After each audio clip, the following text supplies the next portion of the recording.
जय हिंद दोस्तों, स्वागत है आपका अनूप ट्यूटोरियल में। दोस्तों एसएससी सीजीएल परीक्षा 2022 स्टैटिक जीके प्रैक्टिस सेट 5 है। तो चलिए दोस्तों स्टार्ट करते हैं बिना देरी के आज की क्लास। दोस्तों पहला प्रश्न कह रहा है, गति का पहला समीकरण किसके बीच संबंध दर्शाता है? ऑप्शन नंबर बी है वेग और समय के बीच गति का पहला समीकरण संबंध दर्शाता है।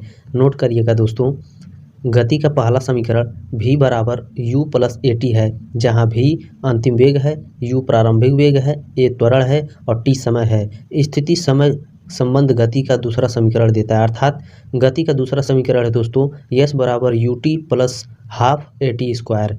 अगला प्रश्न कह रहा है दोस्तों आपसे, आधुनिक आवर्त सारणी में तत्वों को किस आधार पर व्यवस्थित किया गया है? ऑप्शन नंबर सी है परमाणु संख्या में वृद्धि के आधार पर तत्वों को व्यवस्थित किया गया है। अगला प्रश्न कह रहा है दोस्तों आपसे, किस देश ने सर्वाधिक बार फीफा फुटबॉल कप जीता है? ऑप्शन नंबर डी है ब्राजील ने सर्वाधिक बार फीफा फुटबॉल कप जीता है।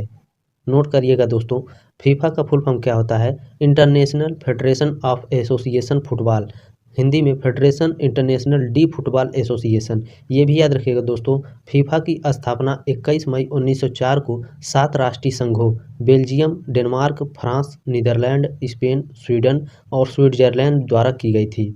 ये भी याद रखिएगा दोस्तों, फीफा का मुख्यालय ज्यूरिख स्विट्जरलैंड में है और इसके वर्तमान अध्यक्ष गियानी इन्फेंटिनो हैं। अगला प्रश्न कह रहा है दोस्तों आपसे, उत्तरी आकाशीय हेमिस्फीयर के कौन से नक्षत्र को ग्रेट बियर कहा जाता है? ऑप्शन नंबर ए है उर्सा मेजर आकाशीय हेमिस्फीयर नक्षत्र को ग्रेट बियर कहा जाता है।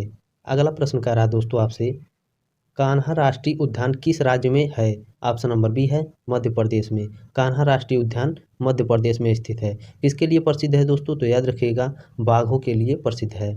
अगला प्रश्न कह रहा है दोस्तों आपसे, विश्व कप क्रिकेट में लगातार 4 शतक लगाने वाला पहला क्रिकेटर कौन था? ऑप्शन नंबर ए है कुमार संगकारा। अगला प्रश्न कह रहा है दोस्तों आपसे, निम्नलिखित में से कौन सी गुफाओं की खुदाई राजा खारवेल द्वारा की गई थी? मोस्ट इंपॉर्टेंट प्रश्न है दोस्तों, याद रखिएगा। ऑप्शन नंबर डी है खंडगिरी की गुफाएं राजा खारवेल द्वारा की गई थी। अगला प्रश्न कह रहा है दोस्तों आपसे, आज़ाद हिंद फौज इंडियन नेशनल आर्मी का गठन किया गया था। ऑप्शन नंबर बी है 1942 में। यह भी नोट करिएगा दोस्तों, आज़ाद हिंद फौज का गठन पहली बार रास बिहारी बोस द्वारा 29 अक्टूबर 1915 को अफगानिस्तान में हुआ था। मूल रूप से उस वक्त यह आज़ाद हिंद सरकार की सेना थी।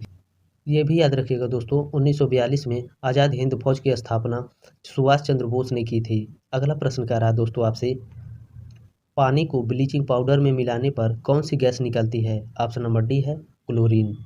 अगला प्रश्न कह रहा है दोस्तों आपसे, निम्नलिखित में से किस अभिक्रिया द्वारा उच्च प्रतिक्रिया वाली धातुओं का निष्कासन होता है?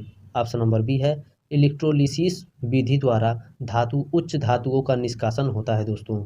इसके बारे में भी याद रखिएगा, नोट करिएगा।